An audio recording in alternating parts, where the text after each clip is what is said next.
जय श्री कृष्णा दोस्तों। तो आज हम सुनने वाले हैं रविवार को सुनी जाने वाली सूर्य भगवान की कथा। सूर्य भगवान की कथा सुनने से आपके घर में सुख समृद्धि बनी रहती है और सूर्य देव का आशीर्वाद सदैव आप पर बना रहता है। तो चलिए कथा शुरू करते हैं। यदि दोस्तों आपने अभी तक हमारे YouTube चैनल को सब्सक्राइब नहीं किया है तो सब्सक्राइब करें और बेल आइकन को जरूर दबाएं, क्योंकि इससे हमारी आने वाली सभी वीडियो का नोटिफिकेशन आप तक पहुंच जाएगा। और इस चैनल पर आपको व्रत कथाएं सुनने को मिलेगी जो आप किसी भी व्रत में सुन सकते हैं और अपने व्रत को साकार बना सकते हैं। तो चलिए कथा शुरू करते हैं। एक गांव में एक माँ बेटी थी। माँ गाय चराने जाती थी। चैत्र का महीना आया। सूरज रोठा का रविवार आया। माँ ने बेटी से कहा, बेटी, आज तू तेरे और मेरे लिए 2 रोट बना ले। मैं गाय चरा कर आती हूँ, फिर हम दोनों पूजा करेंगे। बेटी ने माँ के निमित्त एक रोट तैयार किया और एक अपने लिए। माँ जब गाय चराने जाने लगी तो बेटी से कहने लगी कि कोई भिखारी या साधु खाना मांगने आए तो आज उसे रोट मत देना, आटा दे देना। इतने में सूरज भगवान खुद जोगी का भेष धारण करके आए और बोले, माई भिक्षा दे। जब बेटी ने आटा दिया तो साधु ने उसे श्राप देने का भय दिखाया तो वह डर गई। उसने नीचे वाले रोट में से एक टुकड़ा तोड़कर साधु को दे दिया। वह रोट उसकी माँ के पेटे का था। जब उसकी माँ गाय चराकर घर वापस आई और पूजा करने बैठी, जैसे ही माँ ने रोट खंडित देखा तो वह पागल हो गई और बेटी को झाड़ू और लकड़ी से मारने लगी। बेटी जान बचाने के लिए वहां से भाग गई और जंगल में एक पीपल के पेड़ पर जाकर बैठ गई। वहां बैठकर रोने लगी। ऐसे 2-3 दिन निकल गए। वह भूखी प्यासी पेड़ पर बैठी रही तो सूरज भगवान को उस पर दया आई। सूरज भगवान ने उसके लिए पानी व चूरमा भेज दिया। इतने में पड़ोसी राज्य के राजा के राजकंवर शिकार खेलकर पेड़ के नीचे ठंडी छाया देखकर सुस्ताने के लिए आकर बैठे और बोले, कितना अच्छा होता कि पीने को थोड़ा पानी मिल जाता। ऐसा सुनते ही लड़की थोड़ा सा पानी नीचे गिराती है तो कंवर गिरता हुआ पानी देखकर उसे पी लेते हैं। अब कंवर को भूख लगने लगती है। कंवर बोलते हैं, मुझे भूख लगी है, कोई खाने को दे तो कितना अच्छा होगा। तो लड़की थोड़ा थोड़ा करके ऊपर से चूरमा गिराती है तो कंवर गिरते हुए चूरमे को हाथ में लेकर खा लेते हैं, जिससे कंवर की भूख प्यास मिट जाती है। अब वह विचार करने लगता है कि अवश्य यहाँ ऊपर कोई है। ये सोचकर कंवर ने अपने सिपाहियों को पीपल के पेड़ पर खोज करने के लिए कहा। सिपाहियों ने सब जगह देखते हैं, परंतु उनको कुछ नहीं मिलता है। तो राजा का कंवर खुद पेड़ पर चढ़ता है और ढूंढता है तो उसे लड़की नजर आती है। राजकुमार उससे पूछते हैं, तू कौन है? तब लड़की अपनी सारी कथा सुनाती है तो राजा के कंवर उसकी मासूमियत, सच्चाई और सुंदरता से प्रभावित होकर उससे पूछते हैं, मेरे साथ शादी करोगी? तो लड़की बोली, आप तो नगर के राजा हो, मैं तो गरीब अनाथ लड़की, मेरा तो कोई नहीं है, आपकी और मेरी जोड़ी कैसे बनेगी? परंतु राजकंवर नहीं माने और गाजे बाजे के साथ उस कन्या को पीपल के पेड़ से नीचे उतार के ब्याह करके अब महल में लेकर आ गए। कुछ समय बाद राजा की मृत्यु हो जाती है और राजकंवर राजा बन जाते हैं। वह लड़की रानी बन जाती है। बहुत दिन बीते। एक दिन उसकी माँ झाड़ू बारे बेचती हुई उधर से निकलती है तो रानी उसे पहचान लेती है।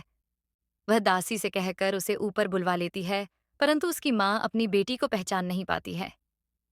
रानी उससे उसके बारे में और उसके बच्चों के बारे में जानकारी लेती है। तो उसकी माँ उसे बताती है कि उसकी एक बेटी थी और कैसे एक दिन उसने उसकी बेटी को मारा, जिससे वह जंगल में भाग गई। अब रानी उससे उसकी बेटी के बारे में पूछती है कि उसकी बेटी अब कहाँ है। तो वह कहती है कि अब तो उसे जंगल में कोई जानवर मारकर खा गया होगा, और ऐसा कहकर वह रोने लगती है। तो रानी उसे अपनी सच्चाई बता देती है। जैसे ही उसकी माँ को पता चलता है कि रानी ही उसकी बेटी है, तो वह उसे पुनः मारने लगती है। बेटी दुखी होकर उसे एक कमरे में बंद करके ताला लगा देती है। अब एक दिन राजा जी ने सारे कमरे की चाबियां मांगी तो रानी ने सब कमरों की चाबी दे दी, पर उस कमरे की चाबी नहीं दी जिसमें उसकी माँ बंद थी। राजा जी ने जिद करके उस कमरे की चाबी मांगी तो रानी जी कहती हैं कि मैं अभी भूल गई हूँ, ढूंढना पड़ेगा। राजा जी को आश्चर्य होता है। अब राजा जी रोज पूछते हैं।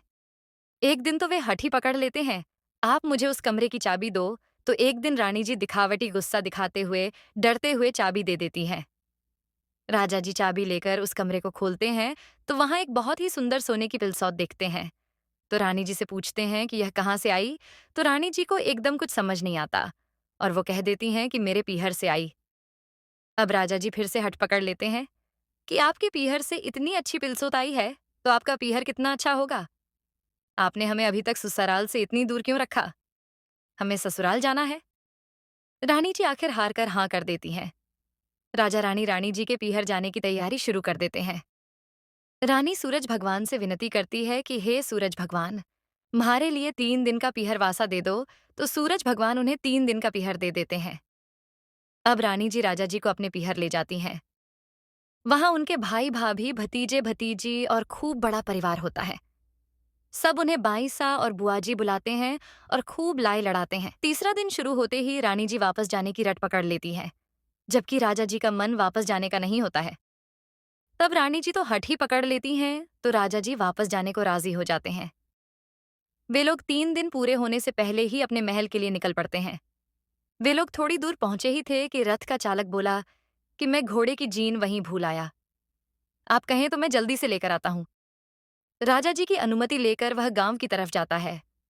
जब वह वहां से वापस लौटता है तो बहुत घबराया हुआ होता है। राजा जी उससे पूछते हैं कि क्या हुआ? तब वह बोलता है कि वहां तो कोई गांव नहीं था, न ही कोई व्यक्ति था। वहां तो जंगल ही जंगल था और घोड़े की जीन भी एक पेड़ पर टंगी हुई थी।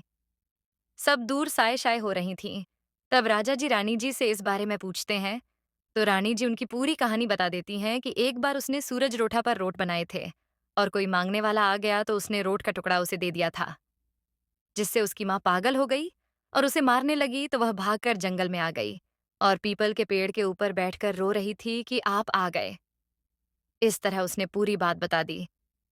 यह सब सुनकर राजा ने सोचा कि पीहर वासे के लिए हर घर में सूरज भगवान की पूजा होनी चाहिए और सबके घरों में रोट बनने चाहिए। तो राजा ने पूरे राज्य में मुनादी करवा दी। तब से सभी अपने घरों में रोट बनाकर उनकी पूजा करते हैं और उन्हें घर से बाहर नहीं निकालते हैं। हे सूरज भगवान, जैसी उस लड़की व उसकी माँ को पहले टूटे, ऐसे किसी को मत टूटना। बाद में उस लड़की को टूट वैसे सबको टूटना। कथा अधूरी हो तो पूरी कर जो और पूरी हो तो मान कर जो। तो इसी प्रकार सूर्य भगवान की कथा संपूर्ण हुई। यदि कथा अच्छी लगी हो तो वीडियो को लाइक करो और ऐसी ही कथा सुनने के लिए हमारे YouTube चैनल को सब्सक्राइब करें।